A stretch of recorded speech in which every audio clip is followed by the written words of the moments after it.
Más bien vamos a ver todo Lucas 16.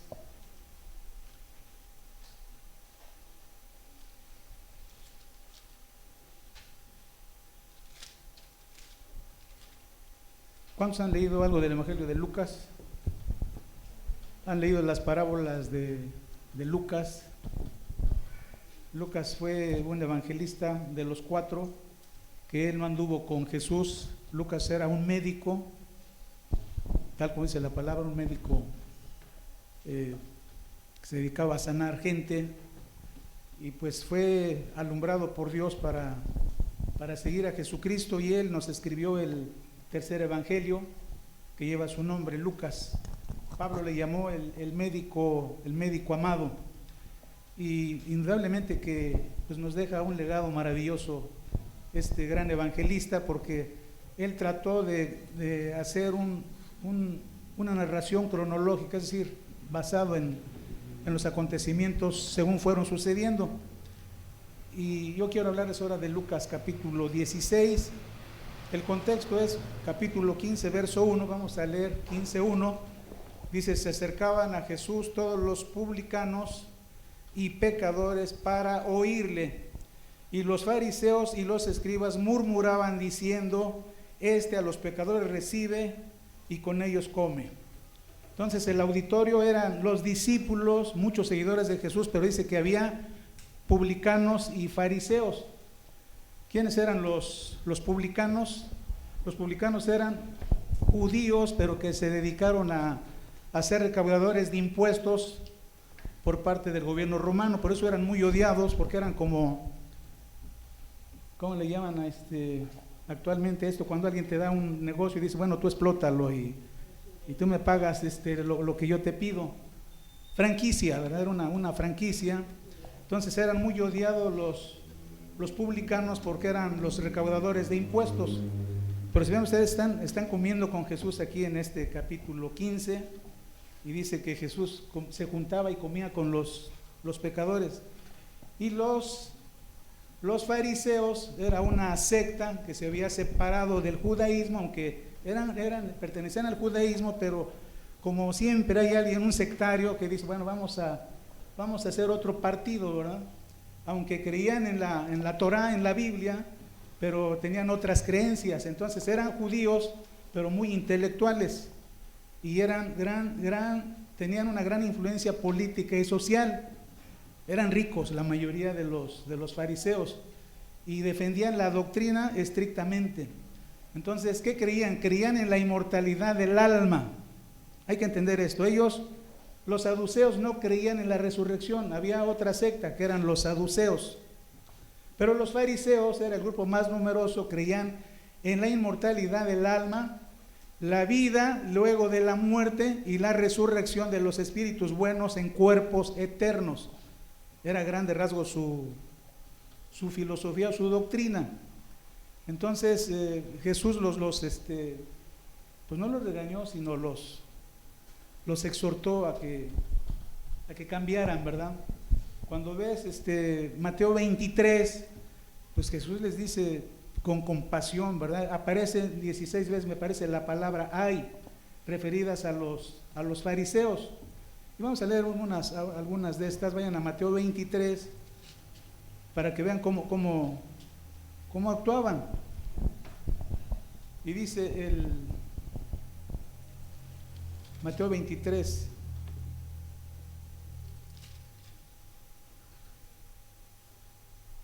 desde el verso 14, dice: ay de ustedes, escribas y fariseos hipócritas, porque devoran las casas de las viudas y comen, y como pretexto hacen largas oraciones.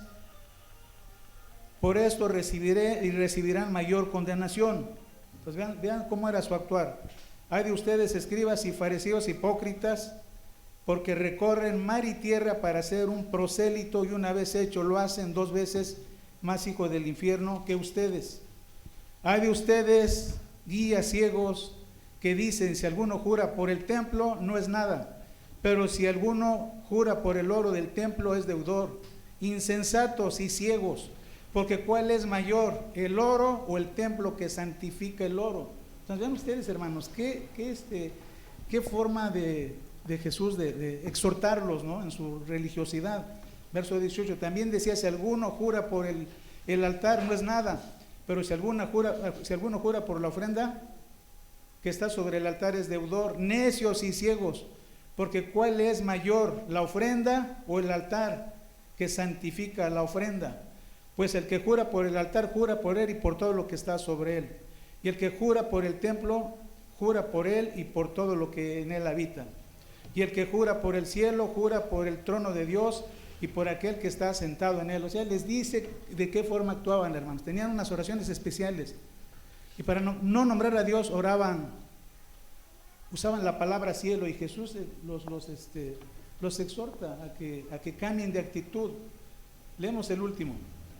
Ay de ustedes, escribas y fariseos hipócritas, porque diezman la menta y el eneldo y el comino, y dejan lo más importante de la ley, la justicia, la misericordia y la fe. Esto era necesario hacer sin dejar de hacer aquello. Hacían todo, ¿verdad? Religiosidad, pero ¿qué dejaban a un lado? La justicia, la misericordia y la fe. Entonces Jesús está en capítulo 16, Él está dando el mensaje para salvar a los fariseos, entendamos bien. Entonces hay mucha gente, pero hay un buen número de fariseos ahí con Jesús en capítulo 16. También estaban los escribas. ¿Quiénes eran los escribas? Eran los copistas, exactamente. Había un ejemplar de la ley, había varios ejemplares de la ley. Los copistas eran los que iban otra vez haciendo una copia perfecta para sustituir a la que ya dejaba de funcionar por el uso, ¿verdad? Entonces eran copistas y interpretaban la ley. Ellos también estaban ahí en este discurso. Vayan ahora hacia Lucas 16 y empezamos con verso 1, Benjamín, de favor.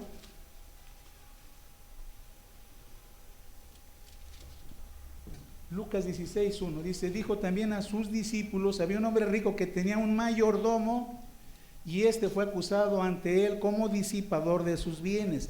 Vean, lo importante es que vean el auditorio, están los fariseos, los intérpretes de la ley, ¿y quién está? Los discípulos, mucha gente, y oyeron esto.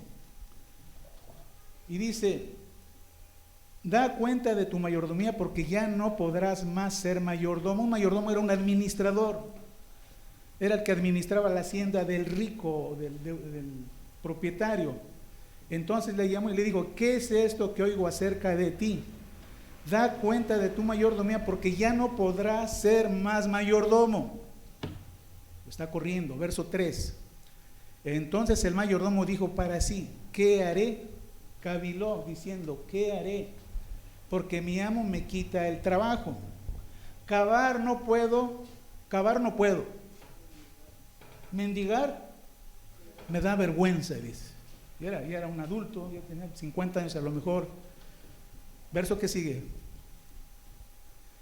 Ya sé lo que haré, para que cuando se me quite de la mayordomía me reciban en sus casas. Síguele, hijito, de favor.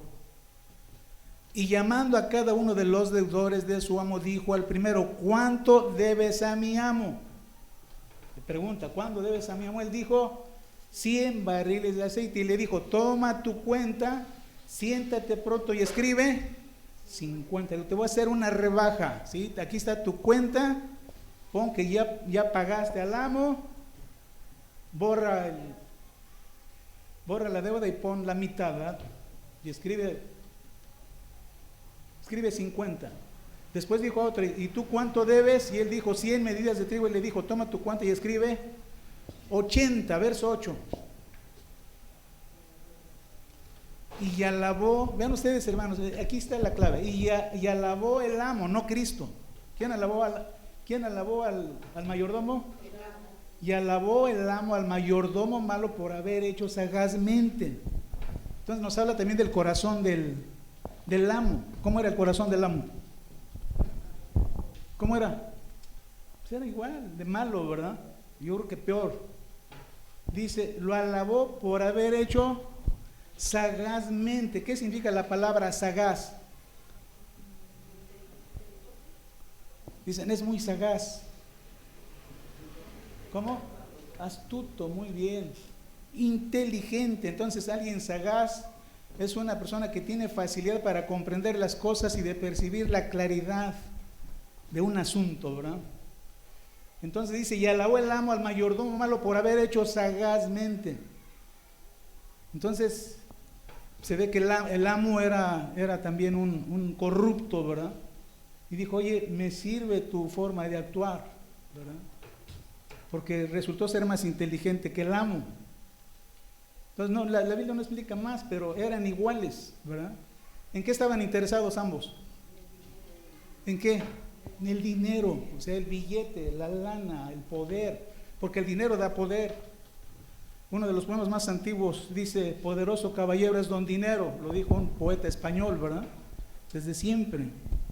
Entonces, el dinero siempre ha sido factor de cambios en un individuo, factor para bien o para mal, según lo administre o lo vea. Y Jesús empieza con la enseñanza, pero está refiriéndose a ellos. Jesús conocía a la gente.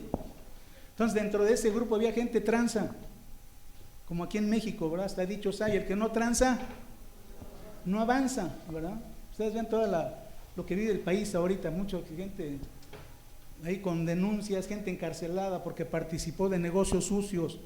Los diputados, senadores recibieron moches para aprobar leyes.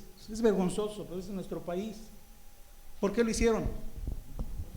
Por el dinero, ¿verdad? Te vamos a dar 6 millones o 4 millones. Derrocharon dinero. Para aquí viene la enseñanza de Jesús, dice, porque los hijos de este siglo son más sagaces en el trato con sus semejantes que los hijos de luz. Jesús dice, miren, yo veo que los hijos del mundo son más listos que mis discípulos. Y lo dice, ¿por qué? Y vamos a la enseñanza.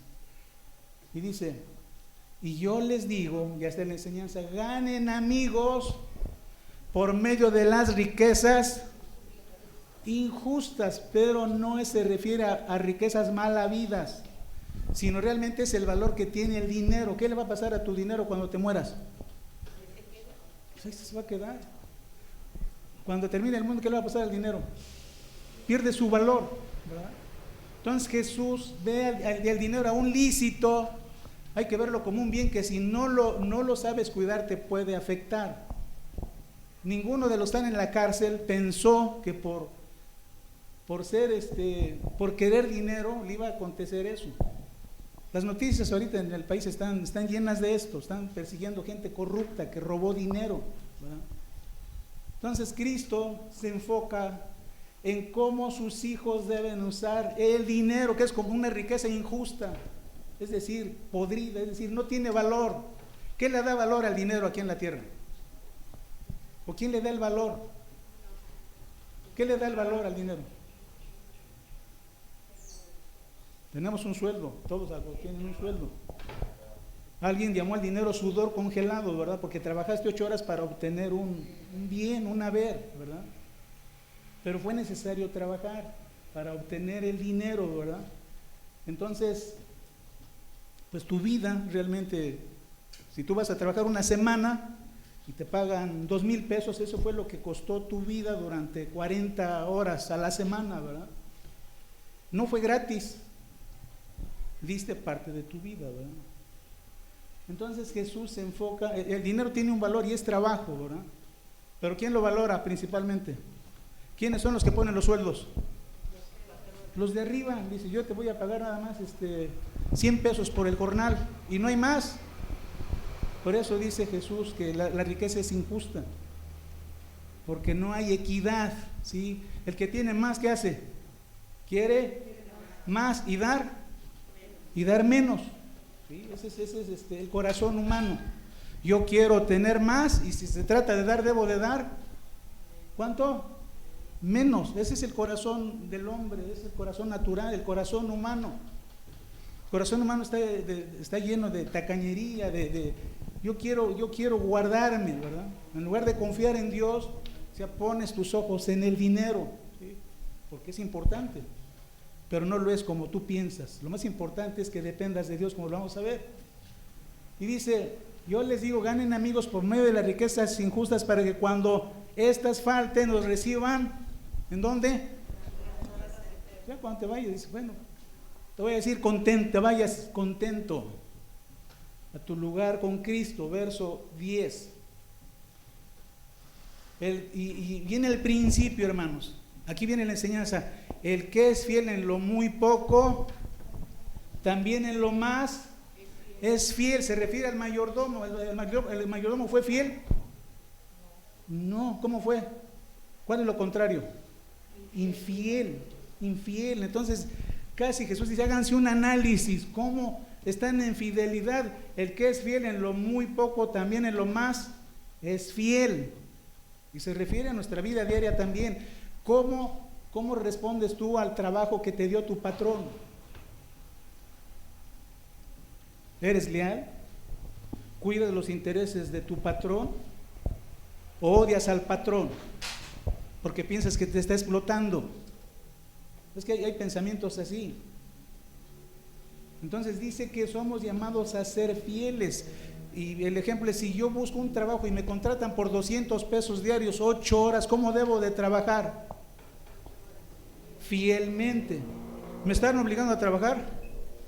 No, yo fui y pedí el trabajo. Vas a entrar a las 7 de la mañana y salir a las 3 de la tarde. ¿Sueldo?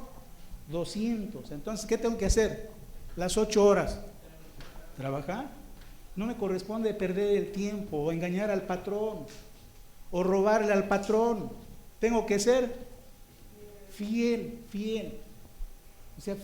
O sea, porque no me obligó el patrón, yo tengo que responder con lo que yo prometí. Voy a trabajar 8 horas y las voy a trabajar bien. No le voy a robar al patrón nada. Voy a cuidar su lana, su negocio. Eso es ser fiel, ¿sí? Que no estés pensando, pues a ver qué me puedo robar, qué le puedo quitar o hacerme. No voy a trabajar 2 horas, me voy al baño y me tardo 1 hora, ¿verdad? Hermanos, así era, o así es. Cuando yo trabajaba hace muchos años, trabajaba en una empresa donde la gente andaba buscando, entrábamos a las 7, pero desde las 7 la gente ya andaba buscando que dieran las 3, ¿verdad?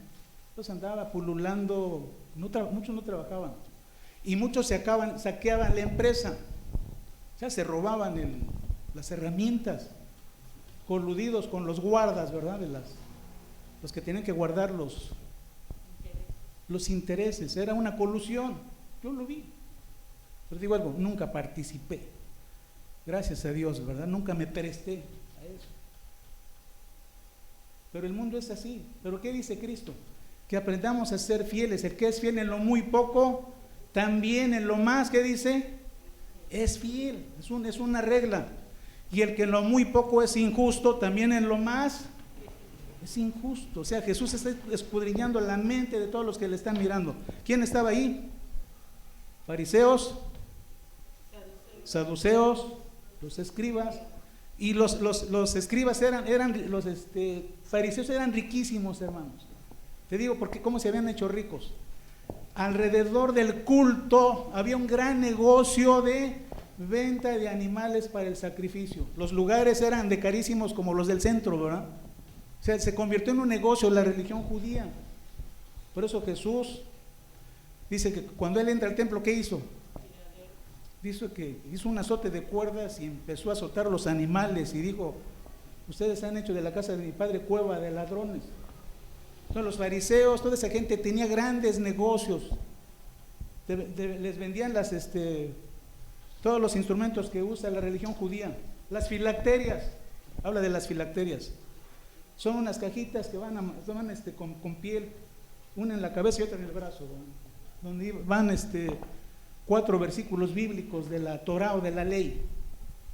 El chalecito que le llaman el tefilín, creo, ¿verdad? Todo tenía un costo. Todos los fariseos eran riquísimos porque hicieron negocios al cobijo ¿de qué? Del poder, porque eran de la casta sacerdotal. Por eso es que ellos hicieron su propia doctrina, una secta, los fariseos. Entonces, estas palabras son en contra de ellos, hermanos. Estas palabras que Jesús dice, ¿en contra de quién son? Los fariseos, hermanos. Claro que nos alcanzan, ¿verdad? Verso 11. Pues si en las riquezas injustas no fueron fieles, ¿quién les confiará lo verdadero? El Señor ahí nos dice, ¿qué es más importante para ti? Lo aplicamos al siglo XXI. Si en las riquezas injustas no fuisteis fieles, ¿quién nos confiará lo verdadero? ¿Y por qué se les dice por qué les dice esto a los fariseos? Porque ellos adoraban ¿a quién? No adoraban a Yahweh, ¿verdad? ¿A quién adoraban? A Mamón. Mamón era el dios del dinero. Adoraban a Mamón, si era la palabra, el dios del dinero, ¿sí? Entonces se refiere a ellos, pues si en las riquezas injustas no fueron fieles, ¿quién les confiará lo verdadero? Verso 12.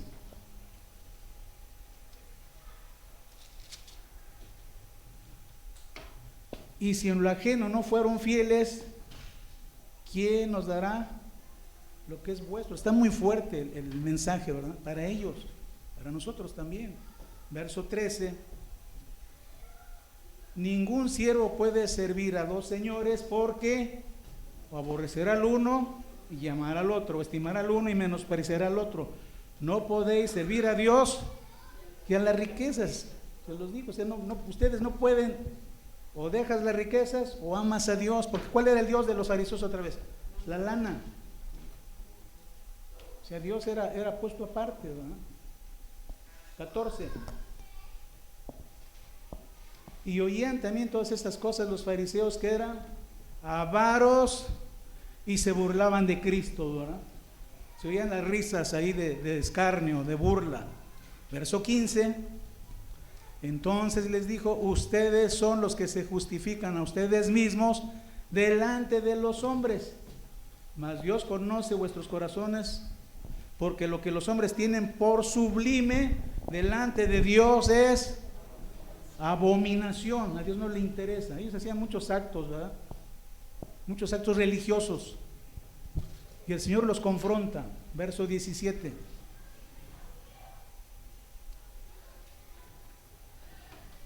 La ley y los profetas fueron hasta Juan. ¿Qué Juan? Juan el Bautista fue el último profeta, hermanos, del Antiguo Testamento. Desde entonces el reino de Dios es anunciado y todos se esfuerzan por entrar en él.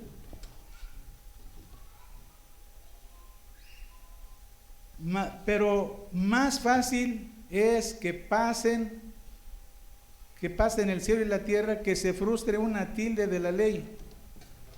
Pon el anterior, hijito. Pon el anterior que leí. Dice: la ley y los profetas eran hasta Juan el Bautista. Desde entonces el reino de Dios es anunciado y todos se esfuerzan por entrar en él. Verso que sigue. Pero más fácil es que pasen el cielo y la tierra, que se frustre una tilde de la ley. Verso que sigue. Y dice: todo el que repudia a su mujer y se casa con otra, adultera, y el que se casa con la repudiada del marido, adultera. ¿Por qué habla de esto? Porque los fariseos hacían esto, hermanos. El poder del dinero les vio repudiar a sus mujeres. Un fariseo se podía casar 5 veces o más, y decía: yo no cometo adulterio, obedezco lo que Moisés me permitió. ¿Qué permitió Moisés? El divorcio. ¿Por qué lo permitió? Por la dureza del corazón. Entonces el fariseo decía: se te quemó el atole, agarra tus cositas y te me vas. ¿Y qué hacía la mujer? Tenía que irse, hermanos, porque la mujer era un cero a la izquierda en ese tiempo. Entonces Jesús los tiene que confrontar. Todo el que repudia a su mujer y se casa con otra, ¿qué hace? Adultera. El que se casa con la repudiada del marido, adultera. 19.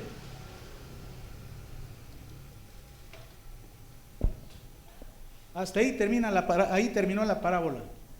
Aquí vamos a entrar a un tema que no es una parábola, aunque dicen que es una parábola, no es una parábola.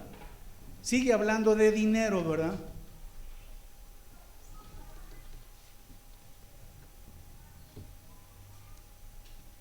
Y dice el verso, ¿qué título tiene tu Biblia, este pasaje? ¿Alguien tiene su Biblia ahí?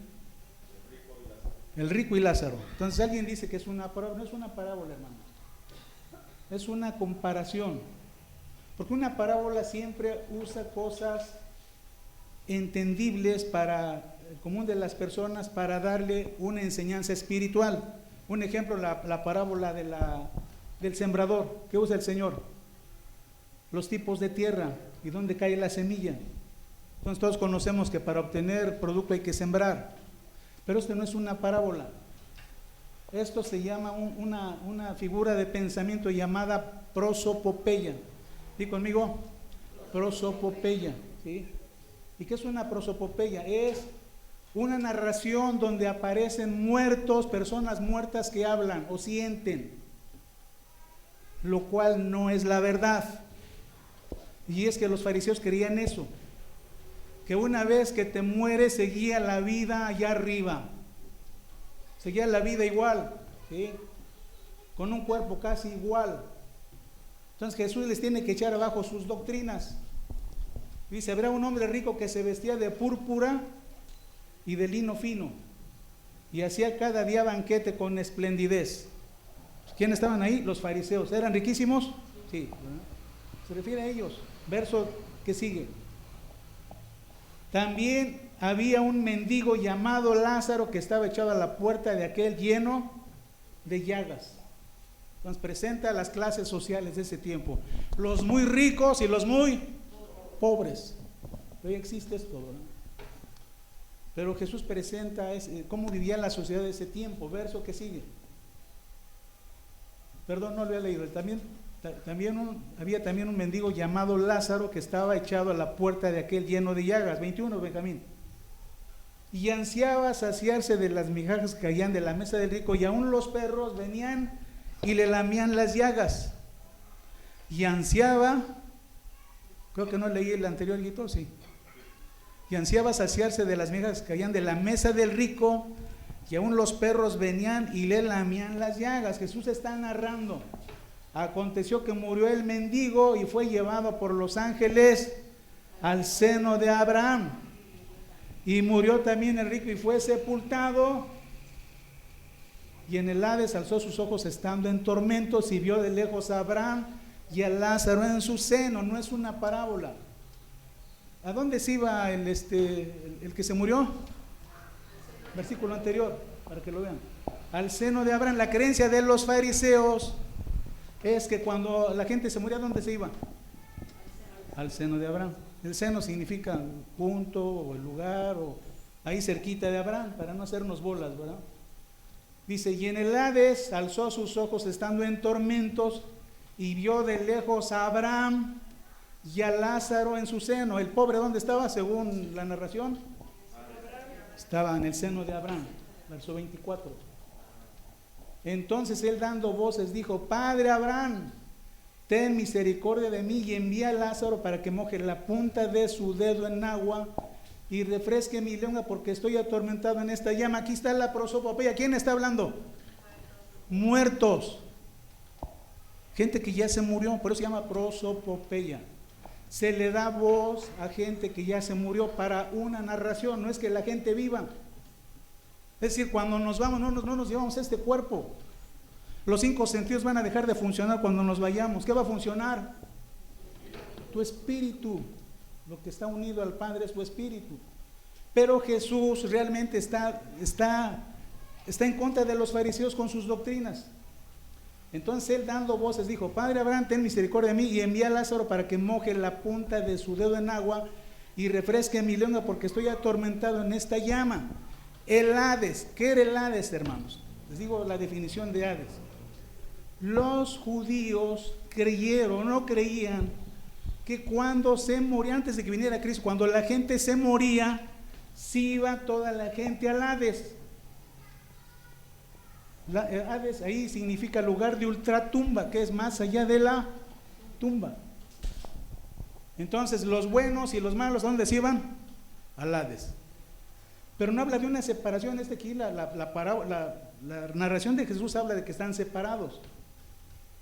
Entonces, antes de que viniera Jesús, la gente del Antiguo Testamento, David, los profetas, antes de que viniera Jesús y creyeron en el Mesías, ¿dónde fueron enviados? Al Hades, sí, pero no como querían los fariseos. Entonces, el lugar de ultratumba donde esperaban la venida del Mesías. También Hades hace referencia a la tumba, ¿verdad? Al panteón, ¿verdad? Entonces tiene los dos significados. Entonces dice, pero Abraham le dijo: hijo, acuérdate que recibiste tus bienes en tu vida, y Lázaro también males, pero ahora este es consolado aquí, tú atormentado. Lo que hace Jesús es hacerles ver su tacañería, que teniendo dinero en esta tierra permitían la injusticia, porque nunca se iban a acabar la lana que tienen, eran riquísimos, hermanos. Entonces Jesús les hace esta narración. La narración es que después de esta vida ya no hay otra. Es decir, ya no hay una vida igual que la tierra. Por eso, mientras puedas disfrutar esta vida, disfrútala. Ya no se va a repetir. Lo que se va con Dios, ¿qué es? Pues el Espíritu. ¿Y cómo vamos a hacer? Sí, hay ¿cómo va a ser tu personalidad? Cristo dijo, ¿cómo vamos a hacer? Como los ángeles, así dijo. Dice que vamos a ser como los ángeles, que ni se casan, ni se dan en casamiento. Entonces no se repite la vida. ¿Sí? Vamos al verso que sigue. Verso que sigue.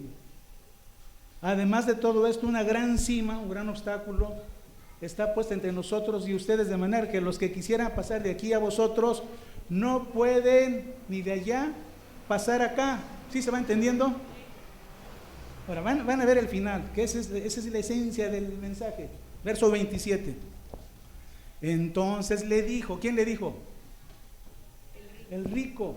Te ruego pues, Padre, que le envíes a la casa de mi padre, porque tengo 5 hermanos, para que les testifique. 5 significa innumerables. No es la palabra 5, 5 es muchos.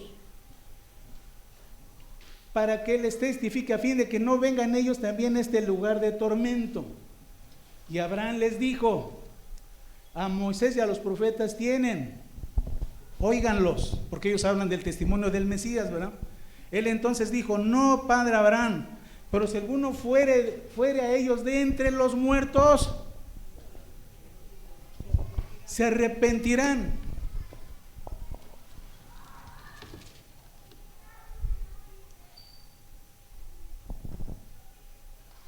Verso que sigue. Mas Abraham les dijo: si no oyen a Moisés y a los profetas, tampoco se persuadirán, aunque alguno se levantare. ¿De qué? ¿Qué enseñó Jesús? Que a pesar de la explicación del reino, ¿qué iban a hacer los judíos? Rechazar aún la resurrección de Jesucristo, que hasta la fecha lo siguen negando, ¿verdad? Entonces la prosopopeya, hermanos, es una figura de pensamiento que hace hablar a los muertos para una enseñanza. ¿Cuál es la enseñanza? Que aún resucitando Jesucristo no iban a creer. ¿Sí? Pero concluyo, hay prosopopeya en la escritura. ¿Recuerdan ese pasaje donde las almas de los decapitados dicen: ¿hasta cuándo, Señor? ¿Lo han leído? Está en Apocalipsis 6. Es una prosopopeya. Juan le da voz a muertos para mostrar una intercesión, pero no es que los muertos los vio ahí, sino Juan habla del juicio venidero de Dios hacia los que maltrataron a la iglesia. Otra prosopopeya está en Isaías 38, vayan a Isaías, creo que sí, Isaías 38, 18.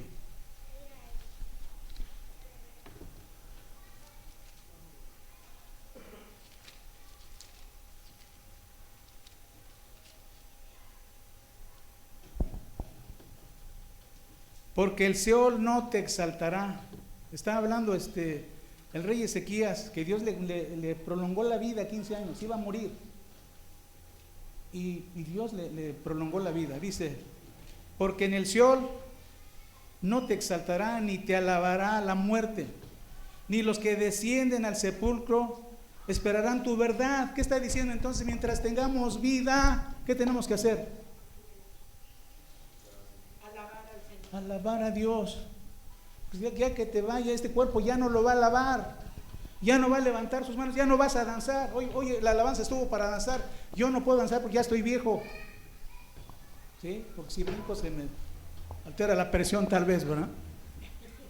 Pero ya no vas a tener tu cuerpo, tus 5 sentidos.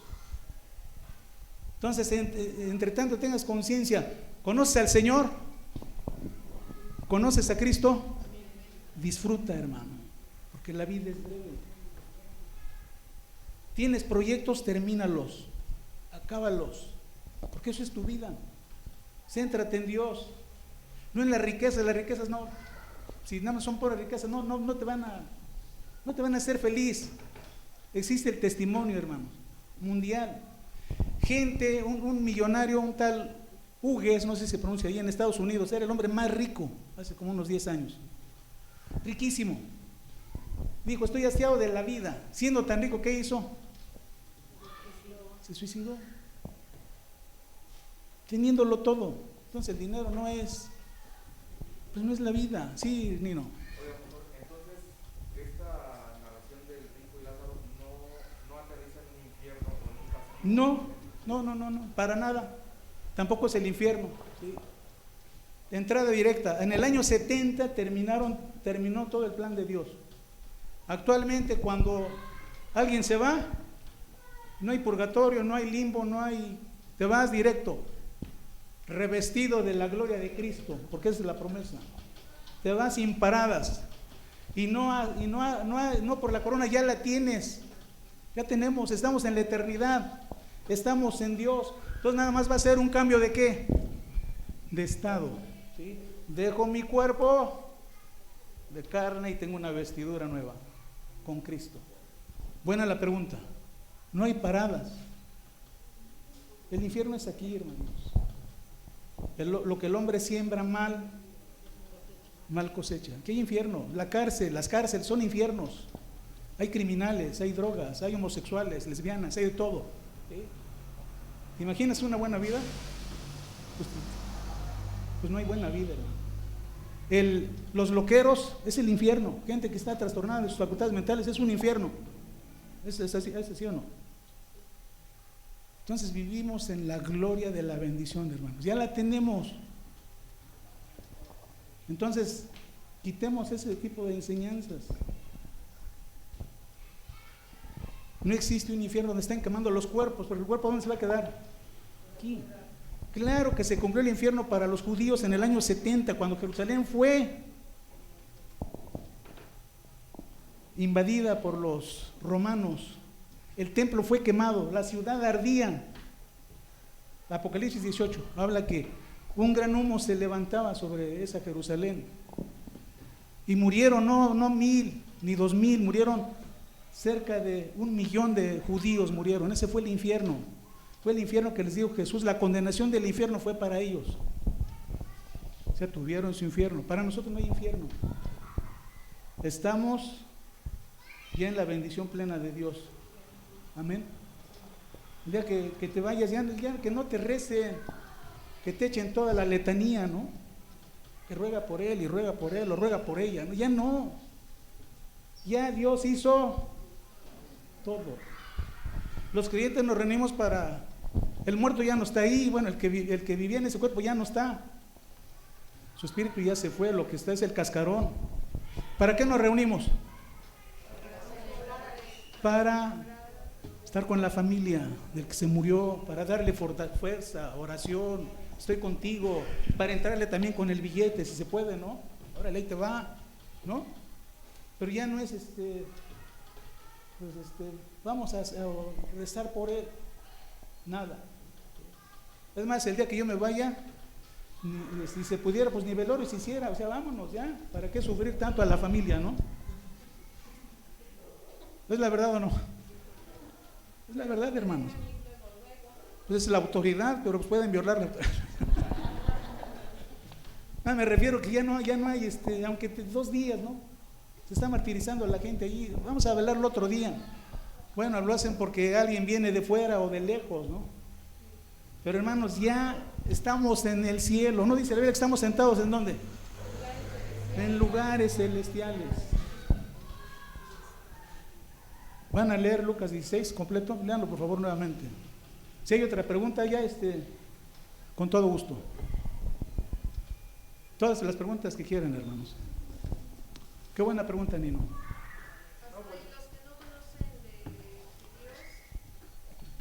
Pues se van en ese estado de ignorancia espiritual. Es como llegar a una fiesta y no saber quién es el festejado. Me imagino, ¿no? ¿Dónde estoy? Sí. No estoy vestido de boda.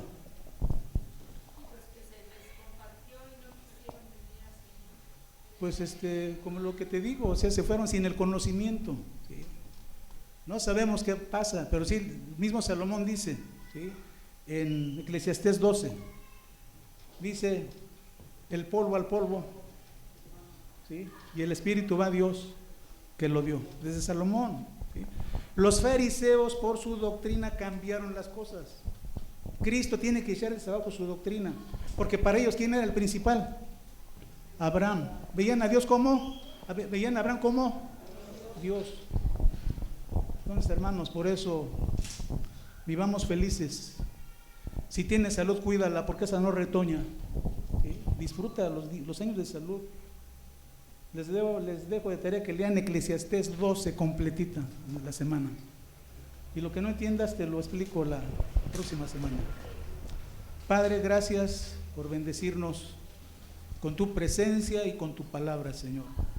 Tu voluntad es que seamos entendidos, Señor, del tiempo que nos ha tocado vivir.